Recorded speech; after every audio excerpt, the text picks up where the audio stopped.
마지막으로 주님께서 우리를 찾아오실 때 우리는 참된 예배를 드리게 됩니다. 그런데 여기에서 짚고 넘어가야 할 것이 하나 있는데요. 예수님께서는 이 예배에 대해서 말씀하시기 전에 그녀의 밑바닥을 먼저 드러내셨다는 것입니다. 우리 16절입니다. 제가 읽겠습니다. 이르시되 가서 내 남편을 불러오라. 여인이 대답합니다.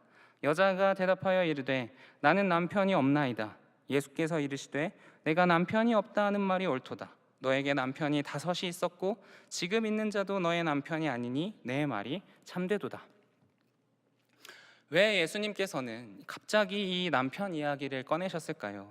그것은 예수님께서 이 불쌍한 여인을 정죄하려고 하신 것이 아니라 여인이 참된 예배자로 서기 위해서는 반드시 지나가야 할 자리가 있기 때문입니다. 예배는 괜찮은 사람이 드리는 것이 아니라 자기 밑바닥을 하나님께 내어놓을 줄 아는 사람이 드립니다. 오늘날 우리도 예배의 자리에서 가끔 가면을 씁니다. 아니요, 오히려 예배의 자리에서 가장 많은 가면을 씁니다. 괜찮은 척하고요, 믿음이 좋은 척하고요, 아무런 문제 없는 척하고 주님 앞에 나옵니다. 그런데 주님께서는 결코 그 가면을 그대로 두지 않으십니다. 왜냐하면 가면을 쓴 채로는 하나님을 결코 만날 수가 없기 때문입니다. 주님 앞에 가장 중요한 것은 내가 얼마나 괜찮은 사람인가가 아니라 내가 주님 앞에서 얼마나 진실할 수 있는가인 것을 믿으시길 바랍니다. 그렇다면 여기에서 질문이 한 가지 생깁니다.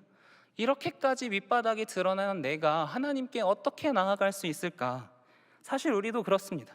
우리의 죄와 수치가 드러나는 순간에 우리는 하나님께 더 가까이 가기보다는 오히려 멀어지려고 합니다. 선악과를 먹고 죄를 깨달은 아담과 하와가 하나님을 피해서 숨었던 것처럼 우리들 역시 이런 상태로 기도해도 되는지, 이런 내가 하나님 앞에 예배해도 되는지 하는 그런 마음이 우리에게 들 수 있다는 것입니다. 그리고 이 사마리아 여인도 비슷한 마음이었는지 그 마음이 20절의 질문으로 표출이 됩니다. 20절 말씀에 우리 조상들은 이 산에서 예배하였는데 당신들의 말은 예배할 곳이 예루살렘에 있다 하더이다. 당시 사마리아인들은 그리심산을 예배의 중심으로 여겼고 유대인들은 예루살렘 성전을 하나님께서 정하신 예배의 처소로 믿었습니다.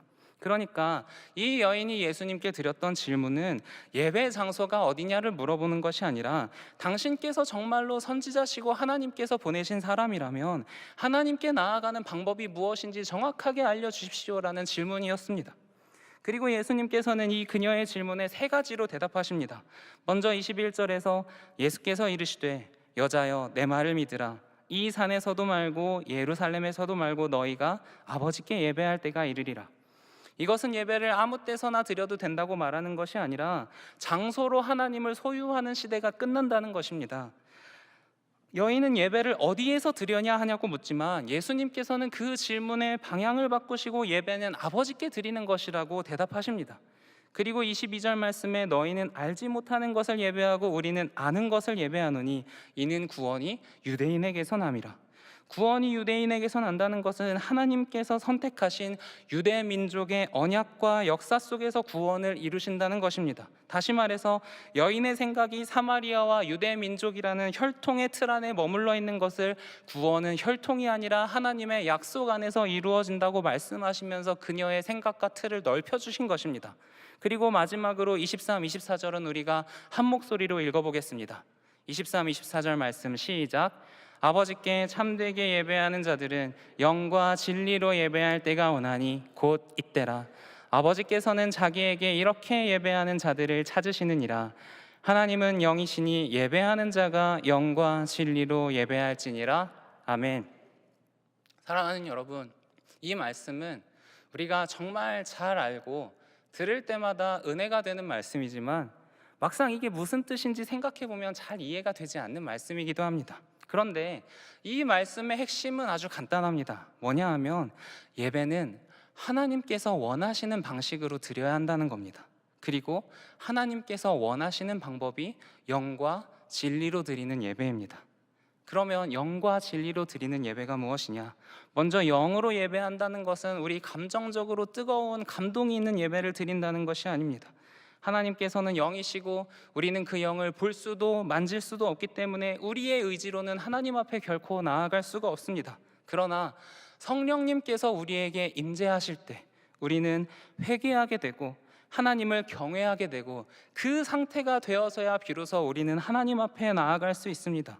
그래서 영으로 예배한다는 것은 성령님의 도우심을 힘입어 하나님 앞에 나아간다는 것입니다. 그리고 진리로 예배한다는 것은 예배 안에 내용이 있어야 한다는 의미입니다. 내가 만든 하나님, 내가 보고 싶은 하나님이 아니라 하나님께서 성경을 통해서 우리에게 보여주신 하나님을 예배해야 합니다. 그리고 성경을 통해 하나님을 가장 선명하게 보여주신 분이 바로 예수 그리스도이십니다. 그래서 진리로 예배한다는 것은 내 방식대로 내 삶에서 만난 하나님을 대하는 것이 아니라 예수님을 붙잡고 예수님께서 보여주신 길로 하나님 앞에 나아가야 한다는 것을 말합니다. 정리하자면 영과 진리로 드리는 예배는 성령님께서 이끄시고 예수님께서 길이 되시는 예배, 성령님께서 우리를 이끄시고 예수님께서 길이 되시는 예배입니다. 더 이해가 안 가시죠? 그러면 내가 지금 영과 진리로 예배를 드리고 있는지 어떻게 알 수 있을까요? 많은 방법이 있을 수 있겠지만 제가 말씀드리고 싶은 건 예배를 드릴 때 내 중심에 여전히 내가 있는가? 예배 중에도 내가 하나님을 생각하고 있는 것이 아니라 이 예배를 통해 해결된 나의 문제를, 그리고 나의 아픔을, 나의 상처를 붙들고 있지는 않은가? 한번 돌아보시길 바랍니다. 만약 그렇다면 우리는 여전히 하나님 중심의 예배가 아니라 나 중심의 예배를 드리고 있는 것입니다. 사랑하는 여러분, 제가 마을 분들을 만나다 보면 종종 이렇게 고백하시는 분들이 계십니다. 요즘에 예배를 드려도 은혜가 안 돼서 너무 힘들어요. 요즘에 예배를 드려도, 말씀을 들어도, 찬양을 하고 기도를 뜨겁게 해도 은혜가 너무 안 돼서 힘들어요 라고 말하는 분들이 계십니다. 목사에게 나와서 이렇게 고백하는 것이 얼마나 진지하고 무거운 고백인지 잘 알고 있습니다. 제가 그 말씀을 듣고 이렇게 조심스럽게 여쭈어 보았습니다. 혹시 예배 드리실 때 은혜 받기 위해서 예배 드리시나요? 그때 그분이 저를 보는 눈빛이 전곡을 찔린 눈빛이었습니다. 사랑하는 여러분, 우리가 드리는 예배의 목적이 내가 은혜 받는 것이 되어버리면 은혜가 느껴지지 않는 날에는 바로 무너져 버립니다. 물론 하나님께서는 우리를 위로하시고 우리에게 은혜를 베푸시는 분이십니다. 그것을 부정하는 것이 아닙니다. 그러나 예배의 중심은 은혜 받을 내가 아니라 언제나 영광 받으시는 하나님이어야 한다는 것을 기억하시길 바랍니다. 사랑하는 동안교회 성도 여러분, 주님께 온전히 영광 돌리는 예배 드리시길 소망합니다. 다만 말씀드리고 싶은 것은 주님께 영광 돌린다는 것을 너무 부담스럽게 느끼지 않으시길 바랍니다. 우리의 성취나 우리의 공적에 따르는 찬사를 주님 앞에 올려드려야 한다면 그것을 할 수 있는 사람은 우리 중에서도 많지 않을 것입니다.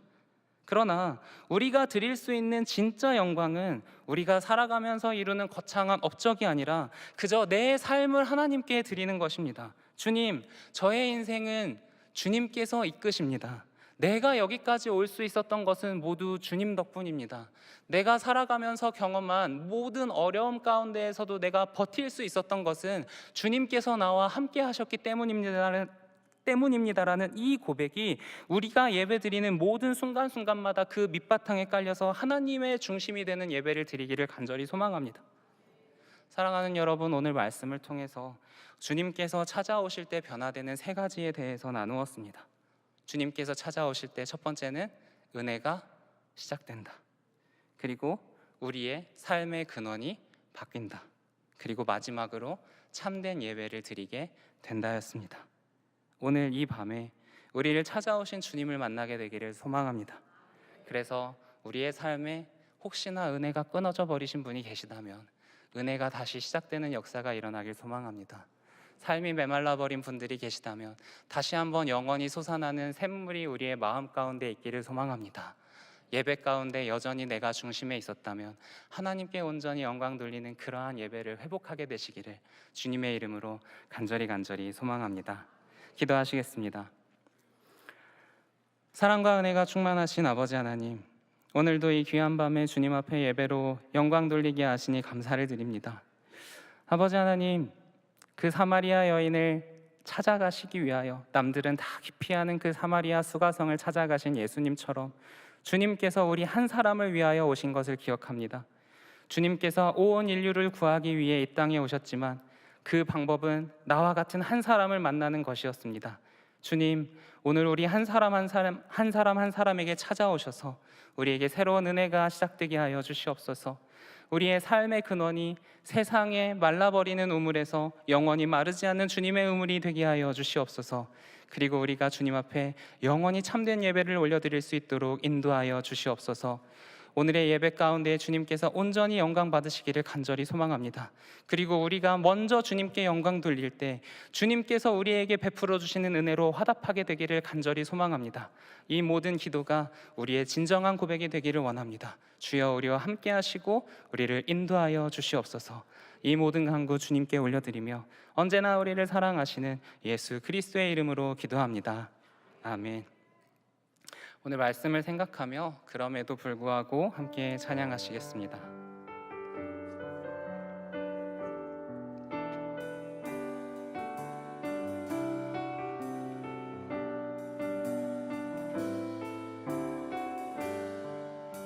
마음속에 어려움이 있을 때, 마음속에 어려움이 있을 때, 마음속에 어려움이 있을 때 주님 내게 먼저 오사 내 마음을 만지고 주님 앞에 나올 수 없을 때, 주님 앞에 나올 수 없을 때, 주님 앞에 나올 수 없을 때 주님 날 먼저 아시네. 그럼에도 불구하고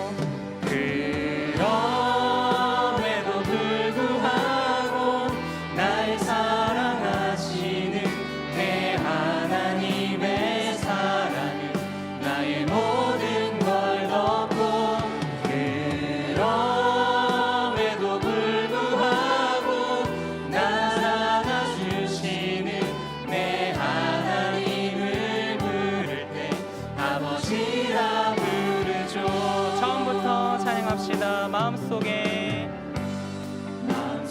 어려움이 있을 때,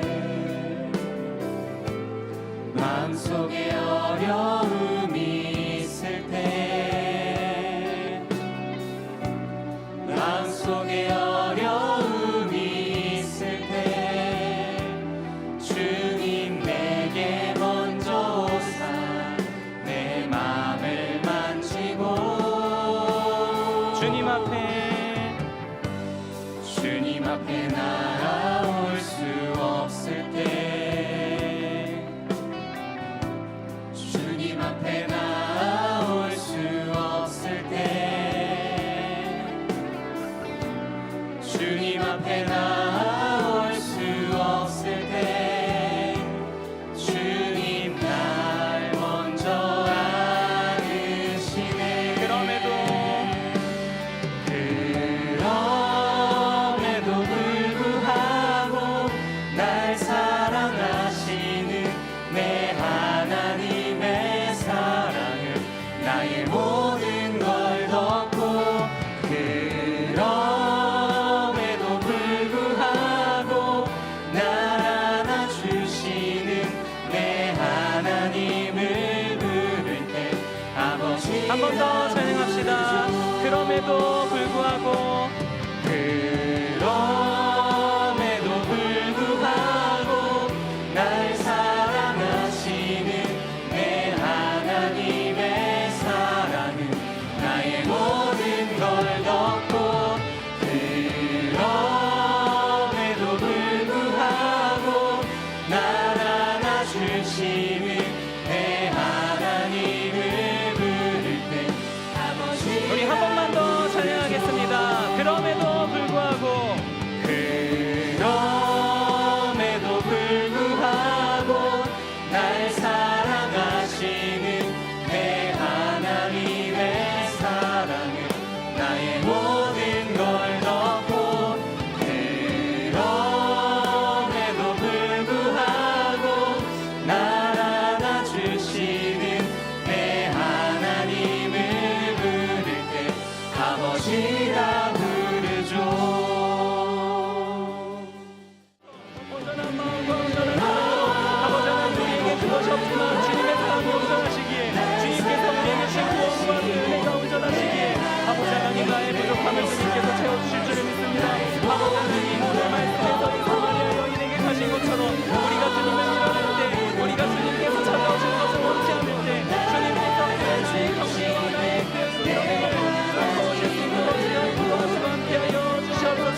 고백할 때 강함 대신에 나의 보배가 되신 주 나의 모든 것.